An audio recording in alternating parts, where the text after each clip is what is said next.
اس کے بعد والی سورت سورہ کہف ہے۔ اس کی فضیلت کے بارے میں نبی کریم صلی اللہ علیہ وسلم نے کہا جو جمعہ کے دن سورہ کہف کی تلاوت کرتا ہے آنے والے جمعے تک کیا ہے اس کے لیے روشنی ہوتی ہے۔ اور آپ نے یہ بھی کہا جو ابتدائی 10 آیتیں یاد کر لیتا ہے اگر دجال آ جائے تو یہ 10 آیتیں کیا ہے دجال سے حفاظت کا ذریعہ بنتی ہے۔ سورہ کہف کے اندر اللہ تعالیٰ نے 7 نوجوان، ان کے ساتھ یہ کتا تھا، اللہ تعالیٰ نے ان کا واقعہ بیان کیا۔ یہ 7 نوجوان کیا تھے؟ توحید والے تھے، اللہ کی عبادت کرنے والے تھے۔ اس دور کا بادشاہ اپنے آپ کو خدائی کا دعویٰ کر بیٹھا۔ نحمدہ و نصلی علی رسولہ الکریم، اما بعد، اعوذ باللہ من الشیطان الرجیم، بسم اللہ الرحمن الرحیم۔ سبحان الذي أسرى بعبده ليلا من المسجد الحرام إلى المسجد الأقصى الذي باركنا حوله لنريه من آياتنا إنه هو السميع البصير۔ آج کی تلاوت میں 15واں پارہ سبحان الذی، جس میں بنی اسرائیل کے 111 آیتیں اور سورہ کہف کی 70 پر 4 آیتیں، مکمل 180 پر 5 آیتوں کی تلاوت ہوئی۔ اللہ رب العزت سے دعا ہے کہ آج کی تلاوت کو اور اس کے سننے کو قبول فرمائے اور ہمارے گناہوں کو معاف فرمائے۔ پارے کے ابتدا میں اللہ تعالیٰ نے اسراء اور معراج کا جو واقعہ ہوا اسے بتایا گیا۔ سبحان الذی اسریٰ بعبدہ، اللہ تعالیٰ کا فرمان ہے پاک ہے وہ ذات جو اپنے بندے کو رات کے ایک حصے میں مسجد حرام سے مسجد اقصیٰ لے گیا، اور مسجد اقصیٰ اسی جگہ ہے۔ اللہ تعالیٰ کہتے ہیں کہ ہم نے اس کے اطراف برکتیں نازل کی۔ انہی چیزوں کو دکھانے کے لیے نبی کریم صلی اللہ علیہ وسلم کو اسراء کا سفر کرایا گیا۔ یقیناً اللہ تعالیٰ سننے والا، دیکھنے والا ہے۔ اسراء رات کے سفر کو کہتے ہیں۔ مکے سے بیت المقدس 40 دن کا سفر ہوتا ہے اگر کوئی سواری سے پیدل چل کے جائے، تو اللہ تعالیٰ نے اس سفر کو رات کے ایک حصے میں مختصر طور پر کرا دیا۔ اس لیے اللہ تعالیٰ نے لفظ سبحان سے آیت کی ابتدا کی۔ لفظ سبحان کسی تعجب کے وقت کہا جاتا ہے۔ یہ ایسا سفر ہے، حضرت آدم علیہ السلام سے لے کر عیسیٰ علیہ السلام تک ایسا سفر نہیں ہوا۔ نبی کریم صلی اللہ علیہ وسلم مکے سے براق پر سوار ہوئے۔ براق کیا ہے؟ گھوڑے سے چھوٹا، خچر سے بڑا جانور۔ اور آپ کے ساتھ جبرائیل علیہ السلام تھے۔ بیت المقدس گئے، وہاں آپ نے نبیوں کی امامت کی۔ پھر وہاں سے آپ 7 آسمان کی طرف گئے۔ ایسا سفر آج تک دنیا میں کوئی انسان نہیں کیا، اور قیامت تک بھی ایسا سفر نہیں کر سکتا۔ تو اللہ تعالیٰ نے یہ بتایا کہ اس کی قدرت کیا ہے، بے انتہا ہے۔ اپنے پیغمبر کو رات کے ایک حصے میں مسجد حرام سے لے کر مسجد اقصیٰ اور مسجد اقصی سے لے کر ساتوں آسمان جہاں چند پیغمبروں سے آپ نے ملاقات کی، سدرۃ المنتہا تک گئے، جبرائیل علیہ السلام وہاں رک گئے اور آپ آگے بڑھے جہاں اللہ تعالیٰ سے بات چیت کی، اور اللہ تعالیٰ نے آپ کو جو 3 تحفے دیے اسے لے کر آپ زمین پر آئے۔ اس کے بعد کی آیت میں اللہ تعالیٰ نے یہ بتایا دنیا میں جو کچھ ہمارا عمل ہوتا ہے قیامت کے دن ہمارے گردن میں ڈال دیا جائے گا، اور اللہ تعالیٰ کہیں گے اقرا کتابک، آپ اپنے گردن میں جو نام اعمال چٹھی کی شکل میں ڈال دی گئی ہے اسے کھولیے، پڑھیے۔ کفا بنفسک الیوم حسیبا، تم پڑھ کے فیصلہ کر لو تمہارا آج کیا انجام ہونے والا ہے۔ مفسرین نے کہا دنیا میں جو تم عمل کرتے ہو اچھے عمل کرو، کیونکہ تمہارے عمل کو لکھا جاتا ہے۔ یہی عمل کیا ہے کل تم پڑھنے والے ہو۔ تمہاری چٹھی اگر کھولی جائے اچھے اعمال کو تم پڑھو، دنیا میں ایسے اعمال مت کرو جو تمہارے اعمال میں لکھ دیا گیا اور تم شرمندگی کے ساتھ میدان حشر میں پڑھو گے، تمہارا انجام کیا ہوگا۔ اسی سورہ میں اللہ تعالیٰ نے ماں باپ کے تعلق سے یہ بتایا کہ ماں باپ اگر بوڑھے ہو جائے، 2 بھی یا 1، ان کا احترام کرو، ان کے سامنے شفقت سے پیش آؤ، بات چیت کے اندر، بیٹھنے میں، کھانے پینے کے اندر، ہر اعتبار سے ہمارا سلوک کیا ہے، مشفقانہ ہونا چاہیے۔ اور اللہ تعالیٰ کہتے ہیں ان کے حق میں ہمیشہ یہ دعا کرو رب ارحمہما کما ربیانی صغیرا، اے ہمارے پروردگار ان دونوں پر رحم فرما جیسا کہ ان دونوں نے بچپن میں میری پرورش کی۔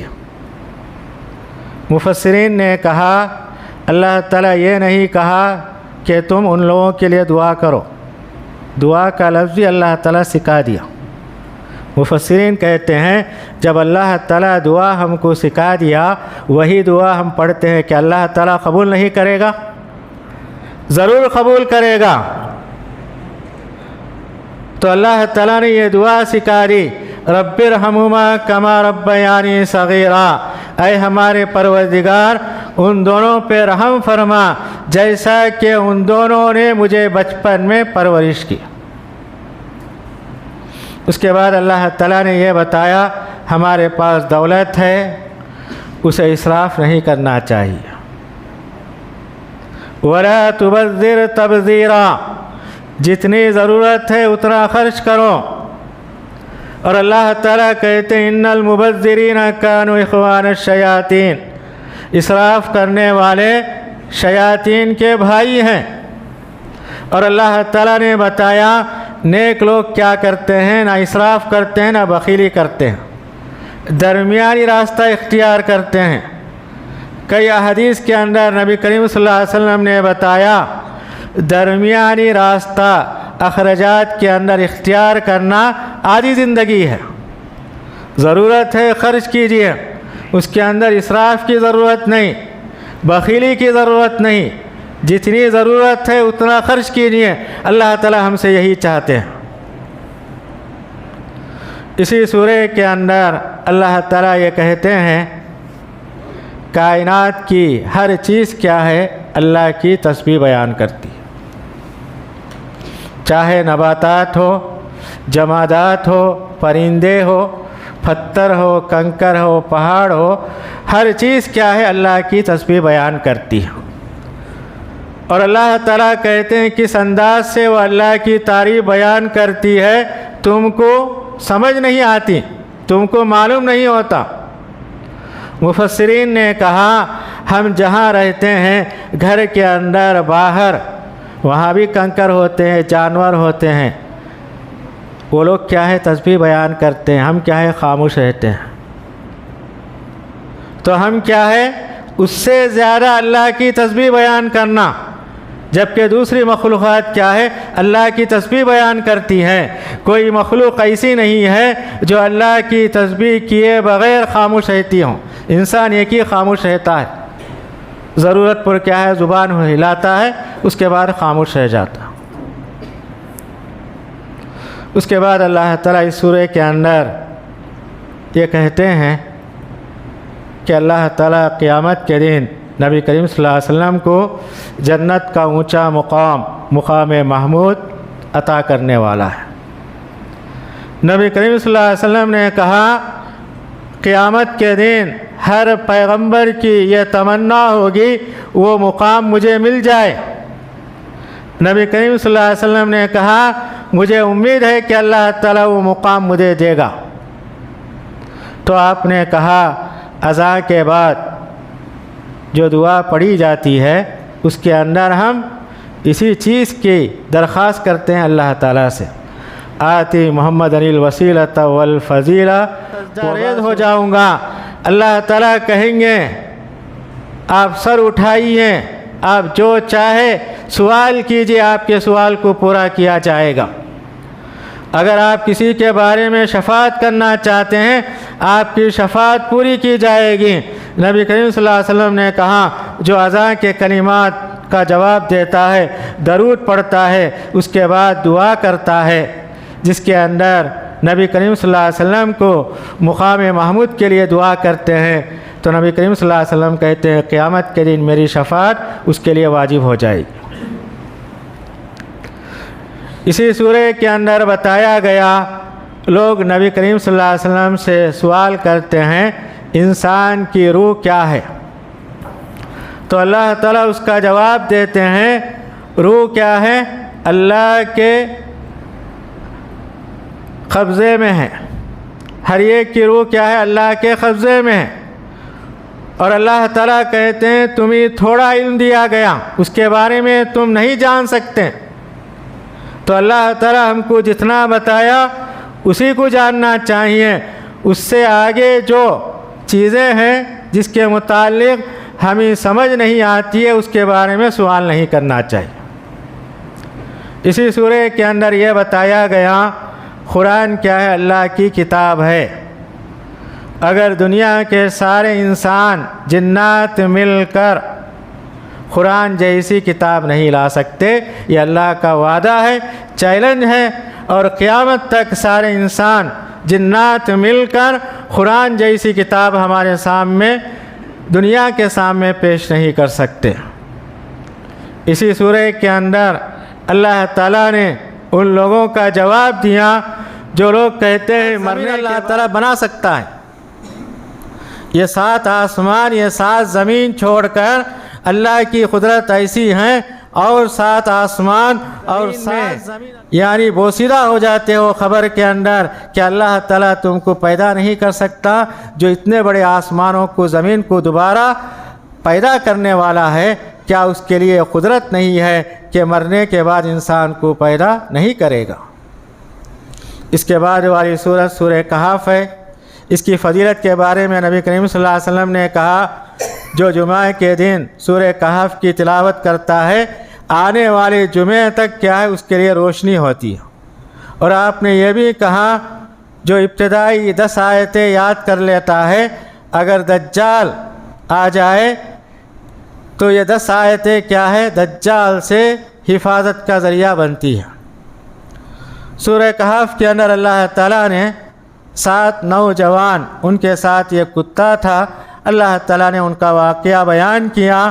یہ 7 نوجوان کیا تھے؟ توحید والے تھے، اللہ کی عبادت کرنے والے تھے۔ اس دور کا بادشاہ اپنے آپ کو خدائی کا دعویٰ کر بیٹھا تھا، تمام لوگوں کو اپنی عبادت کی طرف دعوت دیتا تھا۔ یہ 7 آدمی اپنی عبادت کے خاطر اور اپنے عقیدے کو بچاتے ہوئے غار کے اندر چلے جاتے ہیں۔ اللہ تعالیٰ انہیں 309 سال تک یعنی نیند کی آغوش میں بھیج دیتے ہیں۔ یہ اللہ کی قدرت ہے۔ اس کے بعد اللہ تعالیٰ انہیں 309 سال کے بعد بیدار کرتے ہیں، آپس میں پوچھتے ہیں کہ ہم نے کتنا دیر آرام کیا۔ کسی نے کہا 1 دن، کسی نے کہا آدھا دن، اس کے بعد وہ کہتے ہیں ہمارا رب زیادہ جانتا ہے کہ ہم نے کتنی دیر آرام کی۔ اس کے بعد شہر جاتے ہیں، شہر کا نقشہ بدل جاتا ہے، کیونکہ 3 صدیاں گزر جاتی ہیں۔ 3 صدیاں کے لوگ کیا ہے دنیا سے ختم ہو جاتے ہیں، نئی آبادی ہوتی ہے، نئی عمارتیں پائی جاتی ہیں، پریشان ہو جاتے ہیں۔ اس کے بعد قوم والوں کو ان کے متعلق معلوم ہوتا ہے، قوم والے ان کے پاس آتے ہیں، غار کا رخ کرتے ہیں، پھر اللہ تعالیٰ ان کو غار کے اندر موت دے دیتے ہیں۔ تمام لوگوں کو یقین ہو جاتا ہے کہ مرنے کی بعد کی زندگی برحق ہے۔ اسی سورہ کے اندر اللہ تعالیٰ نے یہ بتایا اگر کوئی کام ہم کرنے کا ارادہ کرتے ہیں انشاءاللہ کہنا چاہیے۔ نبی کریم صلی اللہ علیہ وسلم کے پاس آ کر لوگوں نے سوال کیا کہ اصحاب کہف کون ہیں؟ موسیٰ علیہ السلام خضر علیہ السلام کے درمیان کیا باتیں ہوئی؟ ذوالقرنین کون ہے؟ تو نبی کریم صلی اللہ علیہ وسلم نے کہا کہ کل آؤ میں تم کو ان کے بارے میں بتاؤں گا۔ آپ نے خیال کیا میں اللہ کا پیغمبر ہوں، میرے پاس وحی آئے گی، میں لوگوں کو بتا دوں گا، مگر چند دنوں تک وحی نہیں آئی، لوگوں نے آپ کا مذاق اڑایا۔ اس کے بعد اللہ تعالیٰ نے آیت نازل کی وَلَا تَقُولَنَّ لِشَيْءٍ إِنِّي فَاعِلٌ ذَلِكَ غَدًا إِلَّا أَن يَشَاءَ اللَّهُ۔ آپ ہرگز کسی چیز کے بارے میں یہ مت کہیے کل میں وہ کروں گا مگر یہ کہ اللہ چاہیں، یعنی انشاءاللہ کہنا چاہیے۔ اس کے بعد اللہ تعالیٰ نے ایک فقیر مسلمان، ایک کافر کا اللہ نے ذکر کیا۔ کافر دولت مند تھا، اس کے پاس 2 باغات تھے، ہمیشہ پھلوں سے لدے ہوئے ہرے بھرے تھے، اس کے اندر کھیتی تھی، نہریں تھیں۔ فقیر مسلمان اس کے باغ میں جاتا ہے، وہ فخر سے کہتا ہے یہ باغ کیا ہے ہمیشہ رہے گا، قیامت نہیں آئے گی، یہ باغ فنا ہونے والا نہیں۔ فقیر مسلمان نے کہا ایسا نہیں کہنا چاہیے، بلکہ تمہارے زبان پہ ماشاءاللہ ہونا چاہیے۔ کوئی اچھی چیز دیکھتے ہیں تو کہنا چاہیے ماشاءاللہ۔ ماشاءاللہ کے معنی کیا ہے؟ اللہ جو چاہا وہی ہوا۔ اس میں کیا ہے غرور فخر کا شائبہ نہیں ہوتا، مگر اس نے انکار کیا۔ مگر فقیر مسلمان نے کہا ہو سکتا ہے کہ تمہارا باغ فنا ہو جائے، بعد میں تم افسوس کرنا پڑے، مگر اس کا اثر نہیں ہوا، راتوں رات اس کا باغ کیا ہے فنا ہو گیا۔ اس کے بعد افسوس کرنے لگا تو اللہ تعالیٰ کہتے ہیں اس کی کوئی جماعت کام نہیں آ سکی، نہ وہ خود اپنے باغ کو بچا سکا۔ تو اللہ تعالیٰ عبرت کے طور پر یہ واقعہ بیان کیے کہ ہمارے پاس جو بھی اللہ کی نعمتیں ہیں اس کا شکریہ ادا کرنا چاہیے، اس پر فخر نہیں کرنا چاہیے، دوسروں کو حقیر نہیں سمجھنا چاہیے۔ اس کے بعد اللہ تعالیٰ نے موسیٰ علیہ السلام کا خضر علیہ السلام کا واقعہ بیان کیا۔ موسیٰ علیہ السلام سے کسی نے سوال کیا آپ سے بڑھ کر کوئی عالم ہے؟ تو موسیٰ علیہ السلام اللہ کے پیغمبر تھے، انہوں نے خیال کیا کہ مجھ سے بڑھ کر کوئی عالم نہیں ہے، مگر اللہ تعالیٰ کو وہ بات پسند نہیں آئی۔ تو اللہ تعالیٰ نے موسیٰ علیہ السلام سے کہا تم سے بڑھ کر ایک عالم ہے، وہ عالم کہاں ملیں گے؟ تو موسیٰ علیہ السلام نے پوچھا تو اللہ تعالیٰ نے کہا جہاں 2 سمندر ملتے ہیں وہاں ملیں گے۔ نشانی آپ نے پوچھی تو اللہ تعالیٰ نے کہا کہ مچھلی کو پکا کے لے جاؤ، مچھلی وہی کیا ہے سمندر میں چلی جائے گی۔ تو موسیٰ علیہ السلام اپنے ساتھی یوشع بن نون کو لے کر چلے، راستے میں موسیٰ علیہ السلام آگے تھے، ان کے ساتھی پیچھے تھے، اور ان کے ساتھی کے پاس مچھلی تھی۔ راستے میں مچھلی سمندر کے اندر چلی گئی، چونکہ ان کے ساتھی تھے۔ موسیٰ علیہ السلام کا ڈر خوف تھا، یہ واقعہ بتانا بھول گئے۔ تھوڑی دیر جانے کے بعد موسیٰ علیہ السلام نے کہا کہ ہم تھک گئے، جو ہمارا ناشتہ ہے اسے لائیے ہم کھا لیں گے۔ تو ان کے ساتھی نے کہا ہم راستے میں جہاں جا رہے تھے وہاں مچھلی سمندر میں چلی گئی۔ تو موسیٰ علیہ السلام نے کہا وہی تو ہماری جگہ ہے، وہیں ہم کو جانا ہے۔ پھر واپس آتے ہیں تو دیکھتے ہیں اللہ تعالیٰ ان کے متعلق کہتے ہیں کہ خضر علیہ السلام ہمارے بندوں میں سے ایک بندہ تھے، موسیٰ علیہ السلام ان کے پاس جاتے ہیں، سلام کلام کے بعد کہتے ہیں میں آپ سے علم حاصل کرنے کے لیے آیا۔ خضر علیہ السلام نے کہا کہ تم میرے ساتھ نہیں رہ سکتے، تمہارا علم الگ ہے، میرا علم الگ ہے، تمہارے اندر صبر کرنے کی سکت نہیں ہے۔ موسیٰ علیہ السلام نے کہا انشاءاللہ میں صبر کر کے دکھاؤں گا۔ انہوں نے وعدہ کیا تو خضر علیہ السلام نے کہا میں جو بھی کام کروں گا اس پر سوال مت کرنا۔